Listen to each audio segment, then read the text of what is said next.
आज आपका देखिए उड़ीसा राज्य अध्ययन है और उड़ीसा राज्य का जो नाम है वो कलिंग तट या कलिंग भी इसका नाम है, उत्कल भी है और उद्र है। लेकिन यह नाम जो दिया गया है ये प्राचीन समय में ये नाम प्रयुक्त होता था उड़ीसा के लिए, कलिंग, उत्कल और उद्र। तो यहाँ पर सबसे पहले हम भारत में ये मानचित्र में इसकी लोकेशन देखते हैं तो ये पाते हैं कि उड़ीसा की स्थिति झारखंड, उत्तर में झारखंड है, इधर देखिए पश्चिम बंगाल है, पूर्व में बंगाल की खाड़ी है, दक्षिण में आंध्र प्रदेश है, दक्षिण पश्चिम में तेलंगाना है और पश्चिम में छत्तीसगढ़ है। ये इसकी सीमा है। सीमा को देखने के बाद हम यहाँ पर इसके अक्षांशीय और देशांतरी विस्तार की चर्चा करते हैं। तो यहाँ का जो इसका अक्षांशीय विस्तार है 17:49 उत्तर से चलकर 22:34 उत्तर है, ये अक्षांशीय विस्तार। अक्षांशीय विस्तार के बाद फिर आप देशांतरी विस्तार इसका जब देखते हैं तो 81:29 पूरब से 37:29 पूरब। अब यही देखिए 82:30 भी आपको बीच में मिल जाएगी। भारत का जो मानक देशांतर है 82:30 पूर्वी, वो भी उड़ीसा से होकर के ही गुजरेगा, क्योंकि इसके बीच में संख्या आपको मिलेगी। ये संख्या 81:29 पूरब से ये संख्या आपको मिल जाएगी। फिर यहाँ पे इसके प्रमुख जिलों को देखते हैं तो जिलों में पहले चारों तरफ एक बार देख लीजिए, जैसे छत्तीसगढ़ है, फिर झारखंड है, पश्चिम बंगाल है, बंगाल की खाड़ी है, आंध्र प्रदेश। जिले को शुरू करते हैं तो सुंदरगढ़ जिला है, झारसुगुड़ा जिला है, बारगढ़ है, देवगढ़ है, केंदुझर है, मयूरगंज है, बालेश्वर है, भद्रक, ढेंकनाल, अनुगुल, सुवर्णपुर, बालागिर, बारगढ़, नुआपाड़ा, नौरंगपुर, कालाहांडी, कंधमाल, इधर नवागढ़, कटक, केंद्रपाड़ा, जगत सिंहपुर, पुरी, छतरपुर, गंजाम, रायगढ़, गजपत। अब ये सब तटवर्ती जिले हैं बंगाल की खाड़ी से, और इधर फिर आपका आंध्र प्रदेश यहाँ से है, तो कोरापुट है और मलकानगिरी। इतने यहाँ के प्रमुख जिले हैं, इसको आपको देखना है। खनिजों की दृष्टि से भी उड़ीसा एक संपन्न राज्य है, इस नाते इसके बारे में भी कई प्रश्न वहां पे हैं, जिसको आप ध्यान से देखेंगे तो आपका मैटर क्लियर हो जाएगा।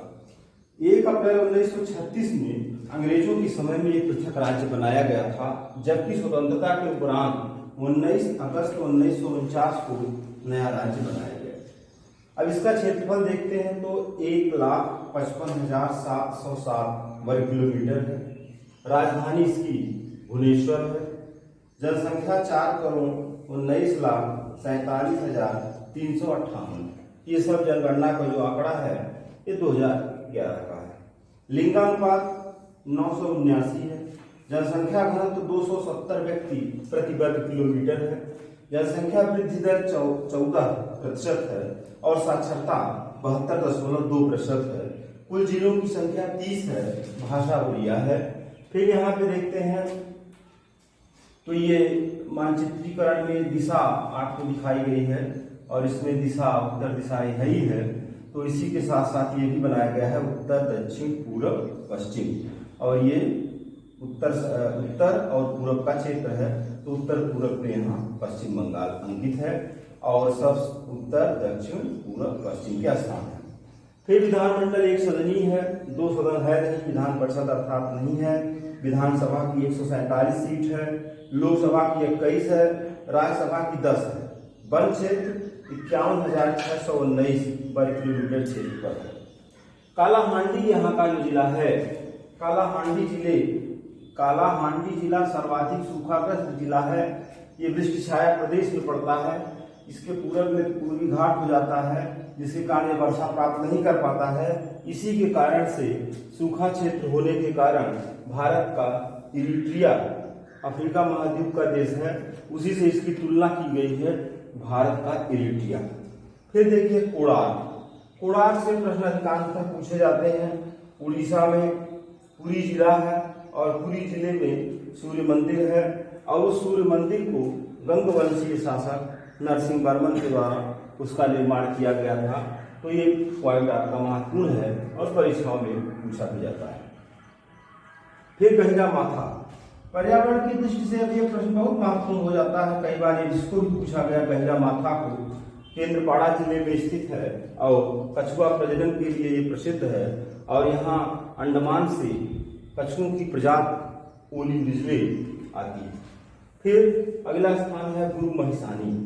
गुरु महिसानी भी जैसे आपने पढ़ा है तलचर है, अंकलेश्वर है और खिलगड़ी है, जावर है, उसी तरह से गुरु महिसानी मयूरभंज जिले में स्थित लोहे की खान है जो खनिजों की दृष्टि से या खनिजों से संबंधित प्रश्न में ये पूछा जाता है। इसके बाद चिल्का झील। चिल्का झील जो है भारत की सबसे बड़ी लैगून है और समुद्र का जल जो झील के रूप में स्थिर होता है उसे लैगून कहते हैं। तो पुरी और खोर्दा जिले में स्थित है और दोहरे स्पिट से निर्मित है। स्पिट, अब यहाँ देखिए स्पिट भी एक प्रश्न है। स्पिट अगर आपसे पूछा जाएगा कि स्पिट स्थलाकृति किससे बनती है तो ये समुद्र से निर्मित एक स्थलाकृति है जिसको स्पिट के रूप में जाना जाता है। जितने भी स्थलाकृतियां बनती हैं उन सबको आपको जानना है, लेकिन वो विश्व भूगोल के अंतर्गत जैसे नदी द्वारा बनने वाली स्थलाकृति, हिमानी द्वारा बनने वाली स्थलाकृति, परहिमानी द्वारा, जल द्वारा, वायु द्वारा और इसके साथ साथ समुद्र तट, समुद्री लहरों द्वारा और अंडरग्राउंड वाटर, भूमिगत जल द्वारा। तो इस तरह से ये स्पिट स्थलाकृति है।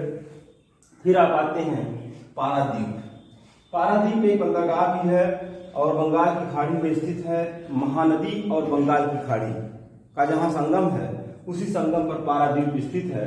1966 में इसको बंदरगाह बनाया गया और यहाँ से तालचेर का कोयला निर्यात पूर्वी देशों को किया जाता है। इसके बाद पुरी एक बीच है, समुद्र तट है और दर्शनीय स्थल है। पर्यटक भी आते हैं। जगन्नाथपुरी का मंदिर जो कि शंकराचार्य द्वारा स्थापित है, इसकी विशेषता है। फिर अगला पॉइंट है fault point. Fault point Kendrapara जिले में महानदी मुहाने के उत्तर में स्थित है और ये भी एक बीच का ही रूप है, अर्थात समुद्र निक्षेपित बालू को बीच के रूप में जाना जाता है। बादाम पहाड़, ये भी पॉइंट महत्वपूर्ण है। उसी तरह से जैसे तमाम स्थानों में, तमाम राज्यों में खनिजों से संबंधित कोई स्थान आपसे पूछा जाता है तो उसी तरह से बादाम पहाड़ भी महत्वपूर्ण है। मयूरभंज जिले में स्थित लोहे की खान है। इसके उत्तर में गुरु महिसानी तथा दक्षिण स्थित मेघासनी पहाड़ी पर केंदुमंडी लोहे की खान स्थित है। फिर ब्रह्माणी नदी। ब्रह्माणी नदी जो है ये गुमला जिले में है और ब्रह्माणी का एक नाम शंख नदी भी है। बालेश्वर एक तटीय जिला है जहाँ चांदीपुर प्रक्षेपण केंद्र स्थित है बालेश्वर में। भितरकनिका भी महत्वपूर्ण प्रश्न है, इसलिए जितने भी शब्द दिए गए हैं सब परीक्षाओं में पूछे भी गए हैं। भितरकनिका केंद्रपाड़ा जिले में स्थित है उड़ीसा में। मगरमच्छ प्रजनन केंद्र है। मचकुंड, मचकुंड जो है ये जलाशय सिलेरू नदी पर है और यहाँ पर आप ये देखेंगे कि जो चिल्का झील है पुरी और खोर्दा जिले की सीमा पर स्थित है। दोहरे स्पिट से निर्मित है। भारत का सबसे बड़ा लैगून है और दया और भार्गवी नदी का जो से उसमें मुहाना है वो भी चिल्का झील से संबंधित है।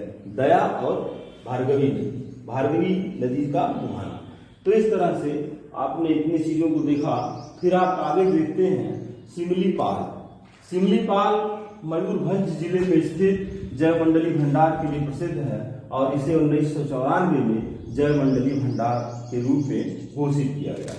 सिलेरू नदी एक है, सिलेरू तो आंध्र प्रदेश के पूर्वी घाट से निकल करके उड़ीसा के साथ बाउंड्री बनाती है और गोदावरी नदी में इसका मुहाना हो जाता है। फिर व्हीलर द्वीप है जिसे अब्दुल कलाम द्वीप कहते हैं। व्हीलर द्वीप का नाम बदल करके अब्दुल कलाम द्वीप हो गया है और केंद्रपाड़ा जिले में स्थित है और यहाँ पर मध्यम दूरी प्रक्षेपास्त्र केंद्र भी स्थित है। हीराकुंड से आप परिचित ही हैं। हीराकुंड महानदी पर विश्व का सबसे लंबा बांध है। संबलपुर, झारसुगुड़ा तथा बारगढ़ जिले की सीमा पर यह बांध बनाया गया है। कभी कभी आप देखते हैं कि कोई स्थान दो राज्यों की सीमाओं पर रहता है तो उसमें उसको भी, जैसे पेंच है तो महाराष्ट्र में भी लिखा गया है और फिर मध्य प्रदेश में भी लिखा गया है। तो उसी तरह है वो, उसमें सीमा है। जैसे तमाम आपके यहाँ जिले हैं, तमाम गांव ऐसे हैं कि वो 3-3 जिले में हैं। आप वहाँ जाएंगे यहीं थोड़ी दूर पे जौनपुर में एक गांव है, जो जौनपुर में भी वो है आधा गांव, और थोड़ा सा सुल्तानपुर में भी है, और थोड़ा सा प्रतापगढ़ में भी है। तो उसको उसी तरह से लिखा जाएगा। अब परीक्षा और वो पेपर देने वाले, प्रश्न देने वाले भी इस बात का ध्यान रखते हैं कि कोई ऐसा प्रश्न न दे दिया जाए जिसके 2 उत्तर हो जाए, और 2 उत्तर हो जाएंगे तो आप 2 नंबर पाएंगे, कोई दिक्कत नहीं है। फिर अगला यहाँ पे हीराकुंड के बाद फिर भुवनेश्वर है। भुवनेश्वर जो है यहाँ की राजधानी है, और सफेद बाग सफारी मंदिरों के लिए, नहीं क्या लिखा गया है, सफेद बाग सफारी और मंदिरों का ये अलग पॉइंट है। सफेद बाग सफारी और मंदिरों के शहर के रूप में जाना जाता है, और यहाँ अधिकांशतः दक्षिण भारत के जो मंदिर हैं जो द्रविड़ शैली में बनाए गए हैं वो मिलते हैं। फिर द्वैतारी है। द्वैतारी इस्पात कारखाना है। और आप इस चीज को भी जानते हैं कि भारत का उड़ीसा राज्य सर्वाधिक आपदा प्रभावित राज्य है। सबसे अधिक आपदाएं उड़ीसा में ही आती हैं। तो इसका एक बंदरगाह है, गोपालपुर बंदरगाह, जो कि सर्वाधिक प्रभावित होता है प्राकृतिक आपदाओं से। तो गोपालपुर बंदरगाह स्थित है। और उदयगिर की पहाड़ी आपसे पूछी जाती है अगर, तो उदयगिर की पहाड़ी दोनों जगह पूछी जा सकती है, इतिहास में भी पूछी जा सकती है और भूगोल में भी पूछी जा सकती है। उदयगिर की पहाड़ी कहाँ पे है, तो ये प्रश्न हो जाएगा भूगोल का। और किस लिए प्रसिद्ध है, तो बौद्ध भित्ति चित्र और प्राचीन गुफाओं के लिए प्रसिद्ध है, ये इतिहास का प्रश्न हो जाएगा। इसके बाद में सिमलीपाल बाघ परियोजना एवं राष्ट्रीय पार्क है। राउरकेला, अब जैसे आपको बोकारो बता दिया गया, भिलाई बता दिया गया, राउरकेला बता दिया गया, इसी तीनों, दुर्गापुर, इसी में से एक प्रश्न हमेशा पूछा जाता है। तो प्रश्न तो हमेशा निश्चित है, आप उसको ध्यान में रखिए, कौन चीजें ज्यादा पूछी जाती हैं। तो राउरकेला पश्चिम जर्मनी के सहयोग से यहाँ पे आयरन और स्टील प्लांट की स्थापना की गई है। इसके बाद है तलचर, राज्य का सबसे बड़ा कोयला क्षेत्र तलचर है। कभी कभी इस बात पर भी प्रश्न दिया जाता है विषय विशेष की परीक्षाओं में कि निम्नलिखित में से कौन सा कोयला क्षेत्र नहीं है, कौन सा लोहा क्षेत्र नहीं है, कौन सोना क्षेत्र नहीं है। तो उसके लिए भी आप देखेंगे कि कौन क्षेत्र कहाँ कहाँ पे लोहे की खान है, कहाँ सोने की खान है, कहाँ तांबे की खान है, तो ये उसलिए भी महत्वपूर्ण है। तो तलचर राज्य का सबसे बड़ा कोयला क्षेत्र है। इसके बाद वन्य जीव अभयारण्यों में, जहाँ जीव अभय रूप से बिना किसी डर के भ्रमण करते हैं, उसे वन्य जीव अभयारण्य के रूप में जाना जाता है। सतकोशिया है, संबलपुर है, ऊषा कोठी है, डिब्रीगढ़ लिखा गया है, डिब्रीगढ़ लिखा गया है। डिब्रूगढ़ तो मान लीजिए आप जानते ही हैं, सब में है, लेकिन डिब्रीगढ़ है, कोणार्क है, चिल्का झील है और गहिरमाथा है। इसके बाद फिर यहाँ झीलें आपकी 3 लिखी गई हैं। चिल्का है पुरी में, बिंदुसागर भुवनेश्वर में, चंद्रभागा कोणार्क में। जलयान निर्माण 3 स्थानों में लिखा गया है, पारादीप, गोपालपुर, चंद्रावली। जनजातियां हैं कोंधा, संथाल, भूमिया, बीरहो, गोंड, किसान, मुंडा। फिर राष्ट्रीय पार्कों में सिमलीपाल है, नंदन कानन है, भीतरकनिका है। तो इतनी चीजें जो आपकी हैं, इतनी पर्याप्त हैं। इतनी चीज ही आदमी पढ़ लिख ले जाए, याद रखे, वही बहुत है। इससे और प्रश्न जो नहीं आते हैं वो भी हल हो जाते हैं। तो इसको देखने सुनने के लिए आपको बहुत बहुत धन्यवाद।